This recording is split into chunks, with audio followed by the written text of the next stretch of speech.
Oh, and Vonnie said, my computer just took some time to catch up. I was able to edit. Good.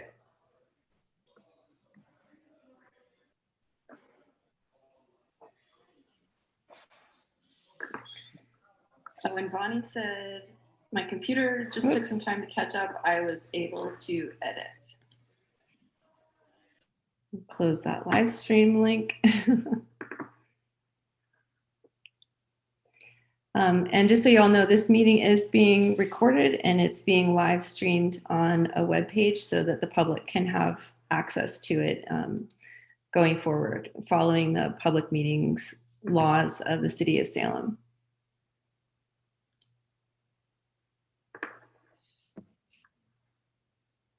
Okay, I'm seeing a couple of people have trouble accessing Google Docs, but that's okay. Again, this was just meant to be kind of a fun exercise. Normally, we would love to go around and have each of you introduce yourselves live to us and have some sharing.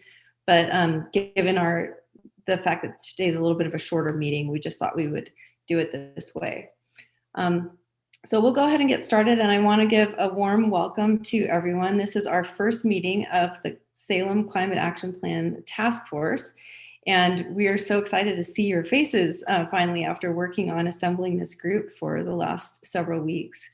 So today's meeting is meant to give an overview of the process, let you know what you've been recruited to do, and how the process will unfold and how we're going to ask for your input during this really important process.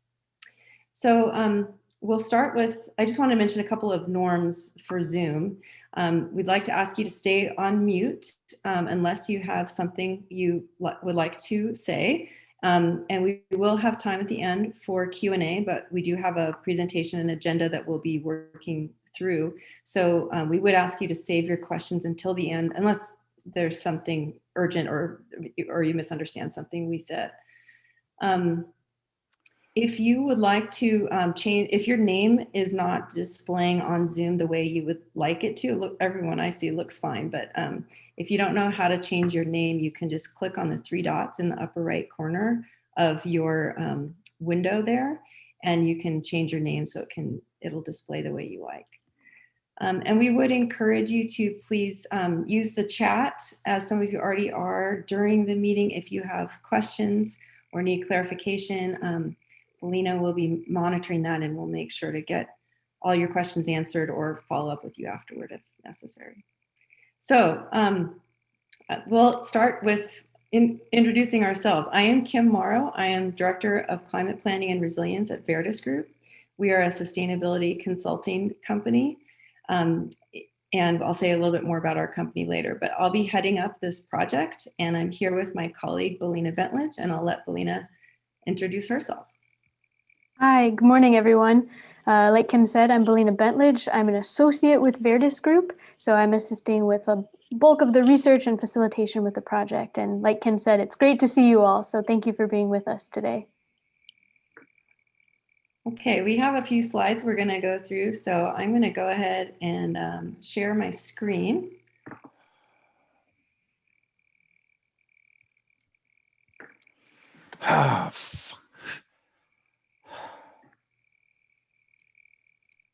Okay, so let me just get this other note stock going. Okay, hopefully everyone can see my screen.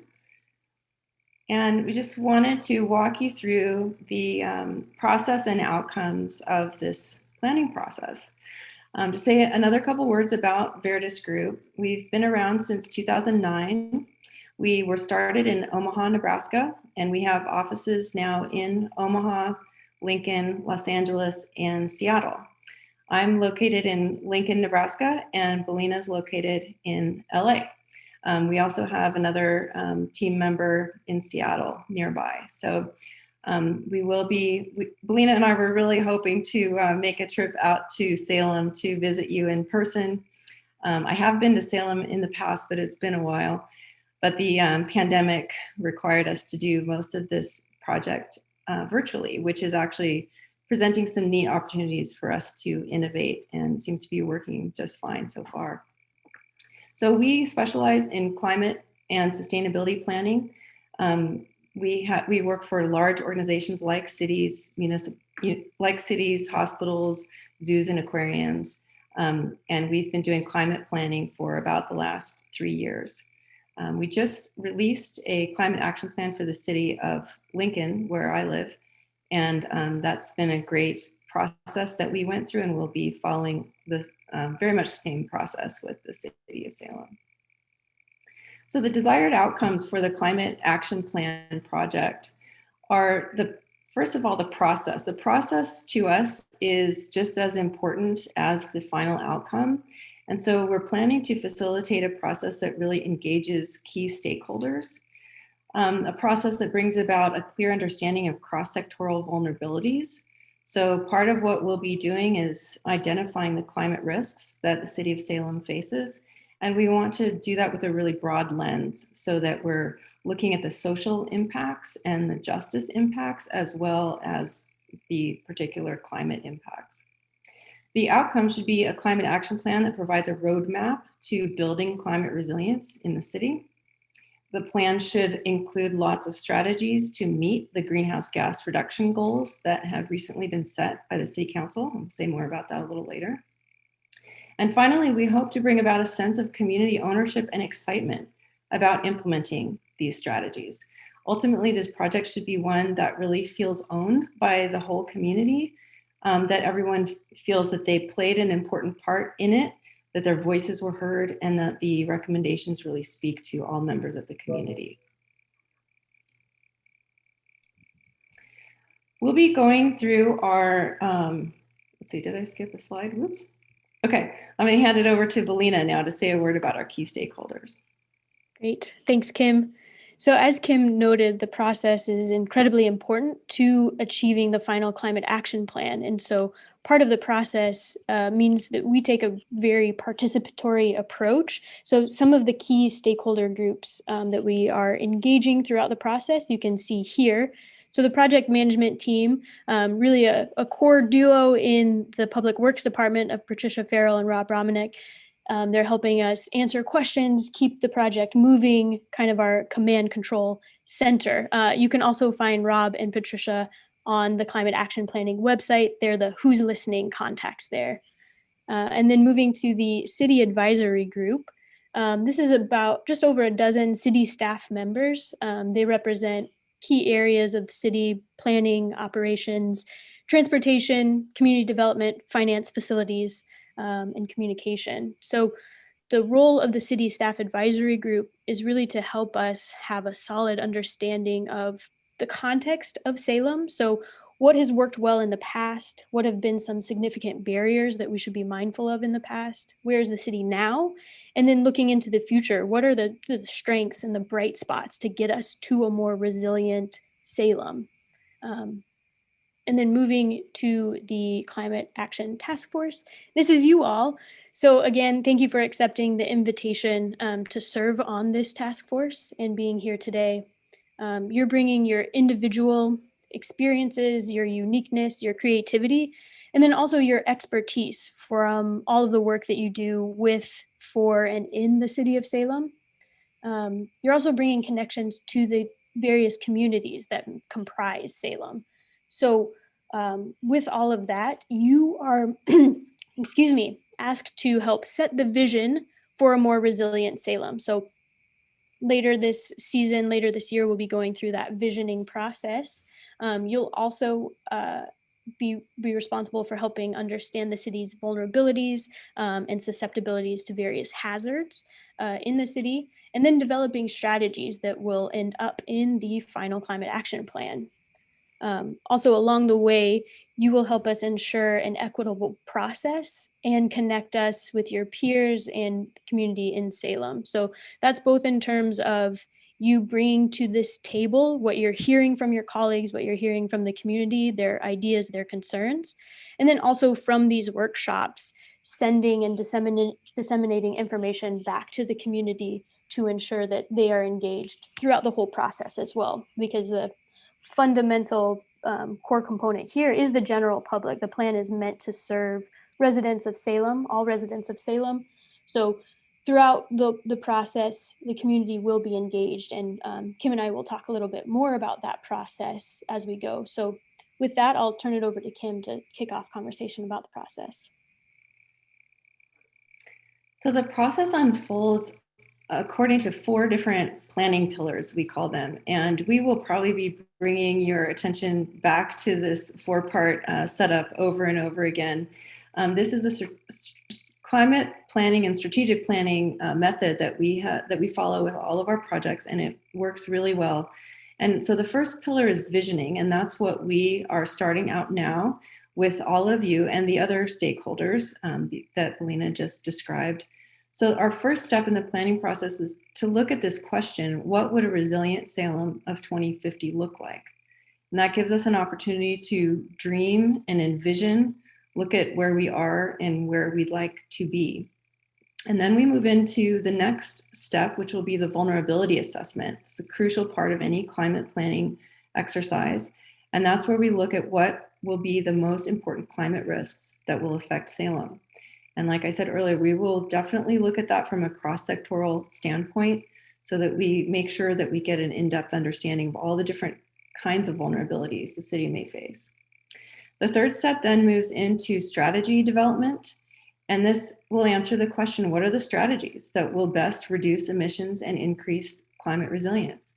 This is when we'll be doing some greenhouse gas emission reduction modeling to look at some specific ways that we can implement strategies to meet the greenhouse gas reduction goals that have been set by City Council.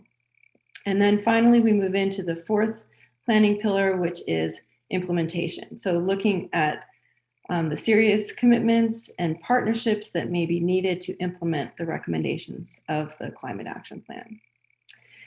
And I just want to say a word about our process. I'll say more at the next slide, but a lot of what we do in these workshops that we have scheduled with you all is we design participatory exercises and brainstorming exercises. So we'll be asking you to kind of go into breakout rooms and follow specific exercises that we have designed. And that's how we get your voices into this project. And so we just wanted to ask that, as far as you can, that you prioritize attending the meetings that we have scheduled, particularly the 3-hour workshops, because that's when we're really asking for your input. Sometimes we've had other clients who sort of don't understand that and end up, having meeting conflicts and saying like, oh, sorry, I can't come. Well, that was the place at which, we asked for your contribution. So we just ask that you can protect that time on your calendar as much as possible so that we make sure to get your voices included. As I mentioned, it is a consensus-driven process as much as possible. That's not to say that we only have consensus, but we do strive for consensus as much as possible. We use facilitation methods called technology of participation to facilitate our workshops. And what we do is we generally follow the model where we will present you with a good amount of information ahead of time. Some of it will be in the form of homework, so to speak, that we will ask you to complete before a meeting. And some of it will be in the form of presentations during the meeting. And then we'll ask you to go into groups where you will be charged with developing ideas in answer to a particular question we have posed. So it's kind of this 2-part model where we give you the background and the framework that allows you to provide valuable input to the process. And then we ask you to provide that input. And the reason that we do this is because we really value the input that can be generated from well-informed groups of people. We could come into this as consultants and say, well, you need a chapter on energy, you need a chapter on transportation, et cetera. But there may very well be some really interesting ways that sectors overlap in Salem in ways that are not traditional and may not be evident at first glance. And so we like the wisdom to kind of bubble up from the group. And on this slide on the right-hand side, you can see these are the main main categories of action areas that came out of our plan with the Lincoln Climate Action Plan. And you can see that, like, the first two, sure enough, about energy and transportation, but some of the others ended up being kind of cross-sectoral, and they might not have been what we would have thought in the beginning. But in that particular plan, the third one there, economic development ended up being a really important part of the climate action plan.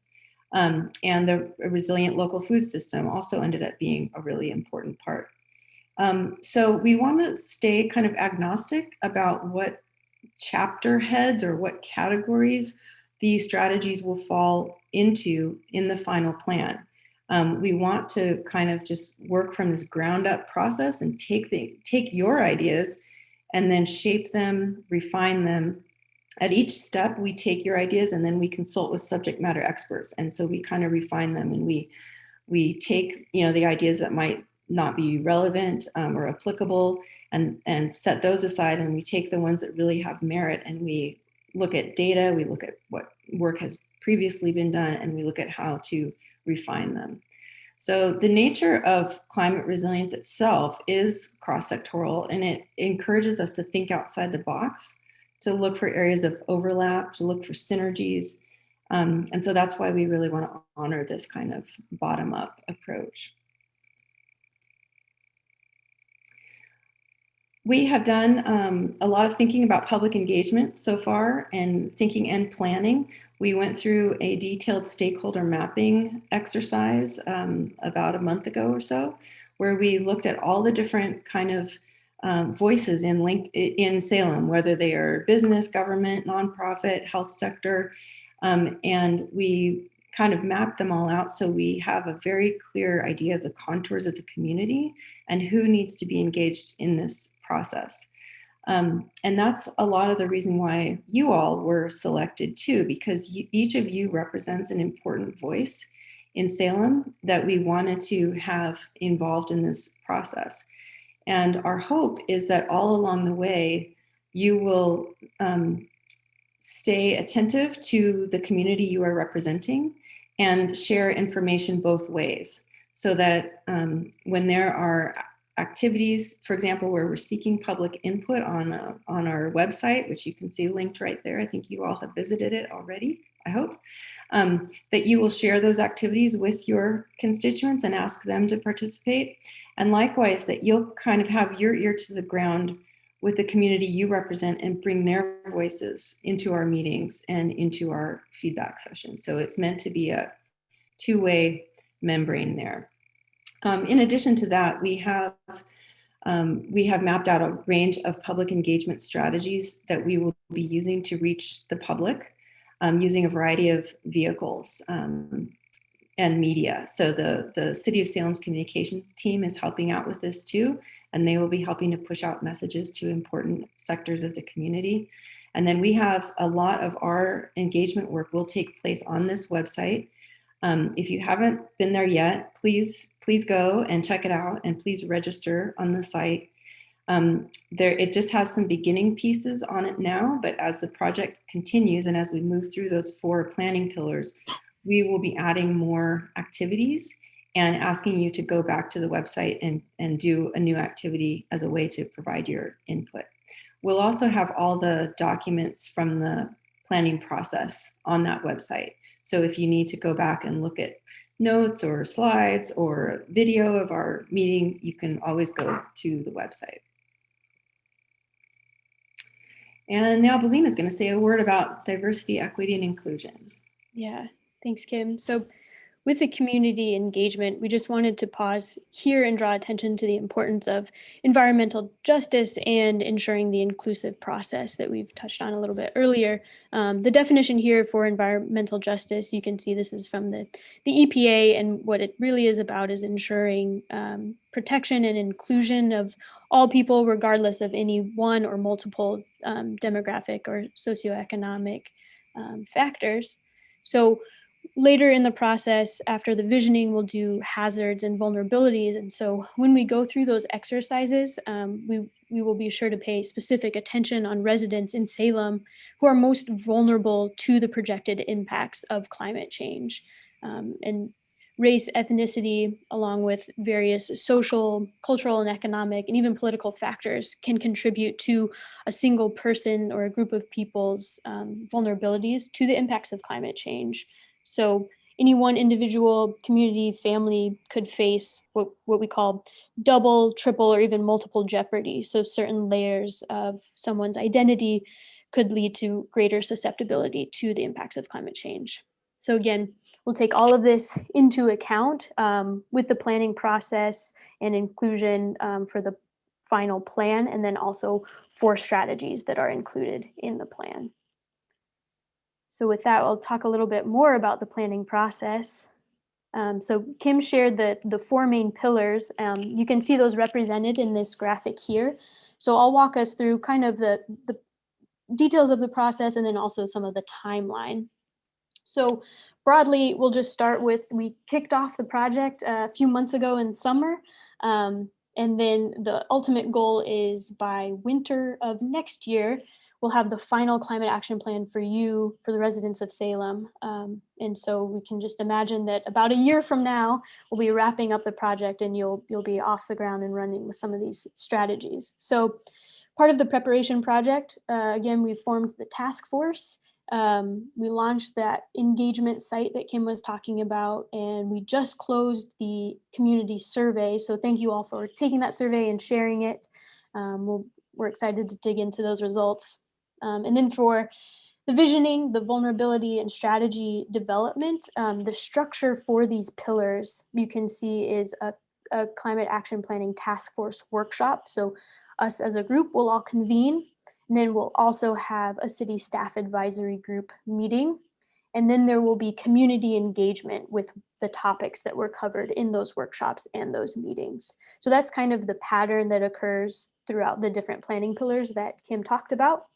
That will be this fall and winter. And then by spring, we'll be doing the strategy development, and all along we'll be building the content for the climate action plan. But really, spring, summer 2021 is when the form of the document will be taking shape, and we'll be going through a review process with you, the city advisory group, and the community at large.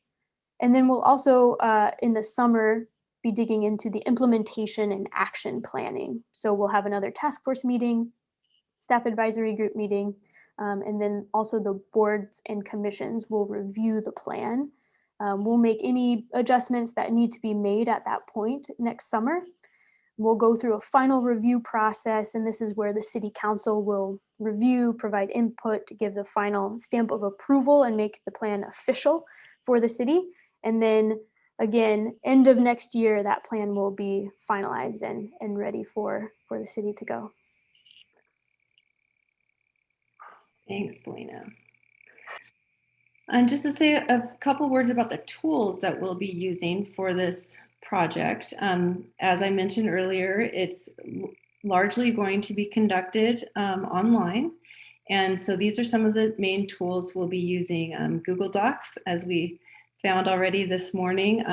I saw at least one person said in the chat that because of the privacy controls with her work, she couldn't access Google Docs.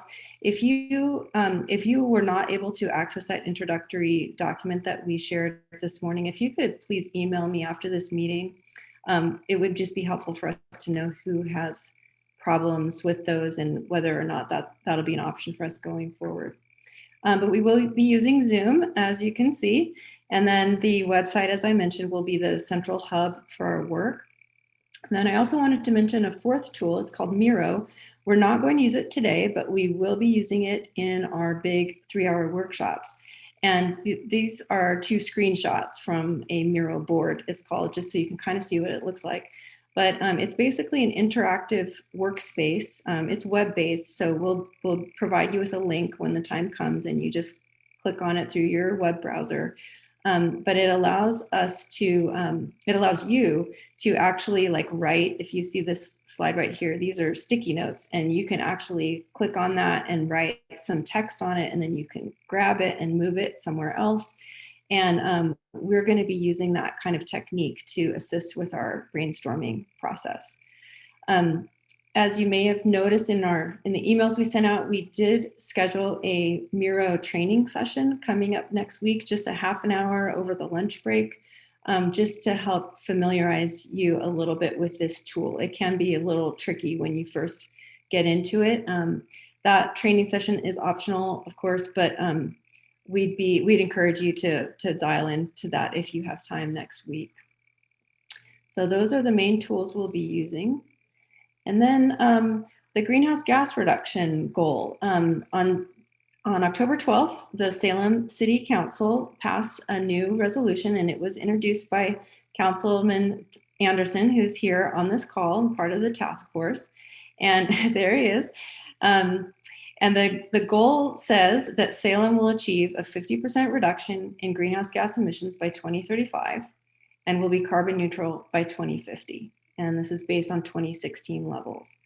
So the City Council felt that it was important for them to set the goal, the overarching goal for the city, and that it was the role of this task force to come up with the strategies to meet that goal. So that's what we'll be doing a little bit later in the process. We will be, as I mentioned, we'll be doing some greenhouse gas emissions modeling and showing you some scenarios of what it would take to really meet these goals. And we'll be asking you your opinion of, what do you think? Gosh, sorry, this is so sensitive with the slides. We'll be asking you what you think the community is willing to adopt in terms of strategies to meet this goal. It's certainly, it's an easy mathematical equation to figure out how to reduce greenhouse gas emissions, but the real hard part is the behavior and the process. What kind of limits are people willing to accept? So that should be a really interesting process, though, and we look forward to that. And then the other thing I wanted to mention, or actually Belina's going to mention this part. Go ahead, Belina. Sure thing. So very exciting processes that are happening in the city of Salem. You're all probably aware of the Our Salem comprehensive plan update that's happening. So the timing of Our Salem and the climate action plan have been aligned so that the two projects can inform each other. So for example, the Our Salem planning team is excellent, and Our Salem won't charge ahead without any consideration for greenhouse gas emissions and climate resilient strategies, and vice versa. So both plans are projected to be completed by the end of 2021. And looking at the draft vision of Our Salem, there is a section about greenhouse gas emission reduction goals, and that will be updated with the latest City Council adoption and vote that Kim just referenced. And then just a couple notes on the city staff who are working on Our Salem. The city staff working on Our Salem are also working on the climate action planning process. So there's a lot of continuity and integration there. Shout out to Eunice Kim, who's on the call today. Eunice is the project manager for Our Salem. She's also on the task force. So lots of continuity there. More integration is also going to happen next spring, where city staff will facilitate a meeting where policies for Our Salem will be introduced about the environment. And along the way, city staff will be able to integrate the climate action planning strategies and policies into Our Salem and the eventual comprehensive plan update. So we're very excited that these align. It doesn't always happen with city planning, but we're really excited about the integration and the expertise and the service of city staff here. So with that, I'll turn it back to Kim for some next steps. All right. Well, we have something fun to roll out to you after this meeting. As part of our visioning planning pillar, we are going to ask you to go back to the website where we have a new activity that has been rolled out just today, and it's a mapping activity. So I'm going to click on it here, and it's going to take us to the website. And this is a new page about visioning, and this is the little exercise. So we'll send you a link to this, or Belina's going to drop it in the chat, actually. Don't try to do it right now, but you can save it for a little bit later. But the exercise is to go to this map of Salem, and we want to find out what your favorite things are about Salem. If you have a particular place you love to go, or a particular favorite memory, All you have to do is you click on this button to add a pin. And then I've already done it, so it's not going to work for me. But for you, oh, actually, it will work. You just grab this pin and drop it over here. And then you can add a comment about what you love about it. And we'd encourage you to add an image. If you're willing, you can just search your computer for maybe a favorite photograph that you might have and add that. And then just add a little text here about why you chose the place on the map.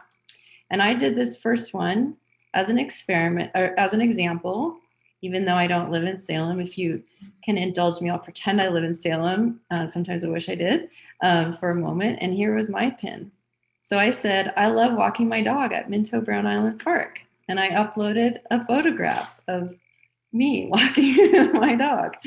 And I wrote that this park is one of my favorite places in Salem and where I go to unwind. So what we'd like to do is to see all of your ideas and loves. This is to obviously focus on the great things that Salem has to offer. And hopefully this map will just get filled in with all kinds of pins of your contributions. And it'll also be a way for us to get to know each other a little bit better. So we'll send you a link to do that after the meeting. And then other next steps, starting next week, the week of the 9th, we are going to assign you a little bit of homework. I hope is okay. We have the results of the survey. Hopefully all of you took the survey that we had emailed out the other day, just to get some of your initial impressions about how the climate is changing in Salem and your impressions of characteristics of Salem. We are now analyzing those results and we'll have those ready to share with you next week. That just helps provide some background information for all of us about, where we're starting from, who we all are, and what we're dealing with. We also ask you to review our Salem Vision document. This is a document that came out of the comprehensive planning process, which is really helpful to our process as well. And then we've collected lots of data about the demographics and social characteristics of Salem. And we'll ask you to review those. We'll ask you to review a couple of other cities' climate action plans so you can see what you like, what you don't like, what you'd like to see in Salem's plan, etc. And then, as I mentioned, we have this brief Miro training scheduled for next Thursday. If you'd like to participate in that, we'll get you up to speed on Miro. And then this is all building up to the big meeting, which is November 18th in the morning. That'll be our 3-hour task force workshop. And during that time, we will present a lot of climate data showing how the climate is projected to change in Salem. We'll talk about what climate resilience really means to a community. We'll look at some past natural disasters, particularly the fires that you all have just lived through, and what we've learned from those, from the response to those, and what those might tell us about Salem's climate vulnerabilities and resilience potential. And then finally, we will do a fun interactive visioning exercise. So that's what we have on the docket for the next couple of weeks. And now I'd like to open it up for any questions you may have. You can unmute yourself to ask a question, or you could use the chat if you prefer. Hi, this is John Savage. Question I have is, will you be producing a business as usual emissions forecast for Salem based on current state law and actions? Based on current state law and actions, that's a good question. We are planning to do a business as usual scenario. We do have the greenhouse gas inventory that was recently completed last year. So that's basically going to serve as the baseline. And going forward, we're more inclined to do forecasting according to potential strategies to meet the goal. But we'll look at whether we have it within our scope to also model a business as usual. I would model some of the state laws. For example, there's a renewable portfolio standard. There's a no coal standard that's coming into effect.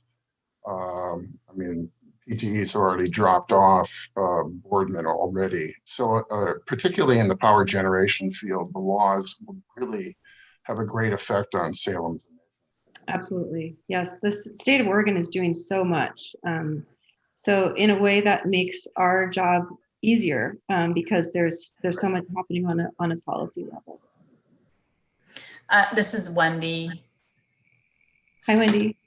Hi, I just want to second former OPC Commissioner John Savage's.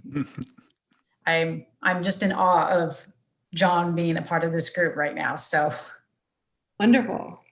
Thank you. Kim, this is Tom. Hi, Tom. One of the things that is also happening on the state level is a revision of the building code, and the revision of the building code. A goal is to make a more sustainable code, and as part of that, it's going to end up with less greenhouse gas emissions, both in the building itself and then in the shape of the building. Hi, Nathan over there, and both in the shape of the building, how it's designed and how it works afterwards. So that's another thing I would think that we should also include or at least look at. And I know Rabi on the city staff, our building, I don't know what he is, code director, whatever he does, he's the chair of that committee. So we've got a lot of internal resources that could be helpful here too. But that interacts with climate action change just in the same way the Our Salem plan did. Thanks. Yes, absolutely. Thank you, Tom. Other questions? Janet? So you mentioned that the climate action plan that you did for Lincoln included things like local food, for example. So I'm wondering, as we gather existing data, do we have data on equity measures like miles to nearest grocery store and things like that? I think that would be useful to have at hand. Absolutely. Yeah. We are doing research right now to build up to that third step of the planning process. And that kind of food desert data is something we will be looking to gather. Yes.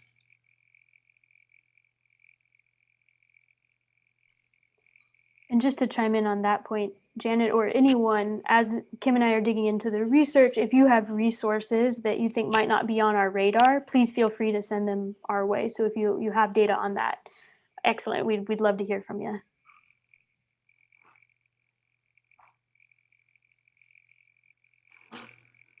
Any other questions?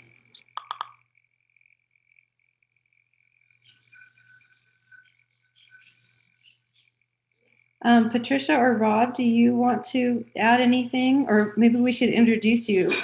Patricia, do you want to say a word?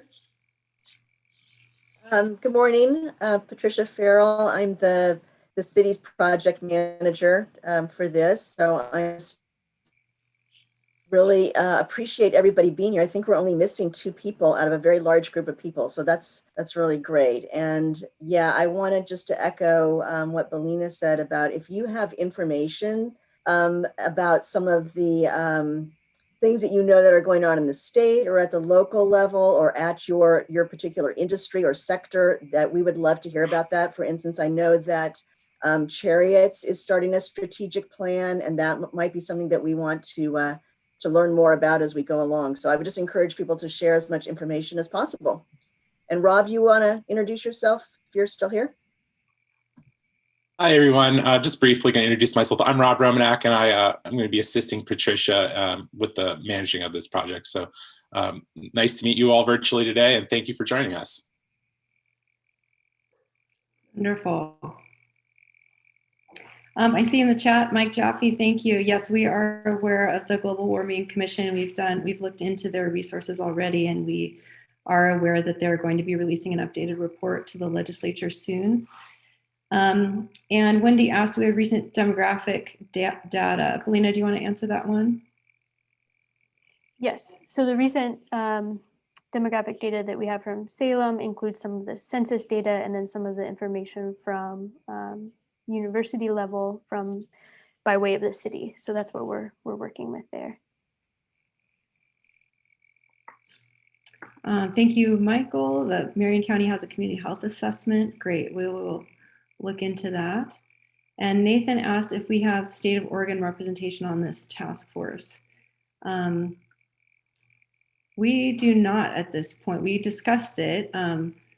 Patricia, do you want to speak to that? Yeah, we discussed that, and we're keeping track of what the state is doing. Julie Warnicki is on a rulemaking committee for transportation, and we're definitely just keeping track of the state. We kind of figured they had their hands full at this point. And so if there's somebody that you think has the time and bandwidth to participate, if you want to send that to us, we can consider adding them, or at least maybe at certain points touching base with them about our process and the state's process.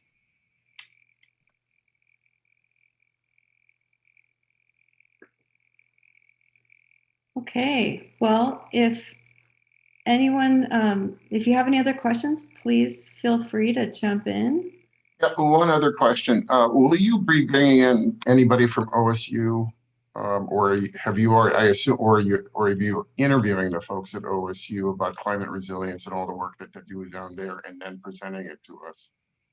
Yes, the latter. We are already in touch with Dr. Erica Fleischman at OSU, and she's pointed us to a tool that's been really helpful to us to gather specific climate projection data. But she has also offered to make herself available, as an advisor, so to speak, as we get further into the process. I know Dr. Moat also has done a lot of work in the Northwest, and I think he's at the Institute now. Is that true? I don't know that name, but Erica Fleischman is the director of the Climate Change Research Institute. And so he works there. All right. Okay. Yeah, Dr. Phil Moat is a regional expert on climate change. Yes. Okay.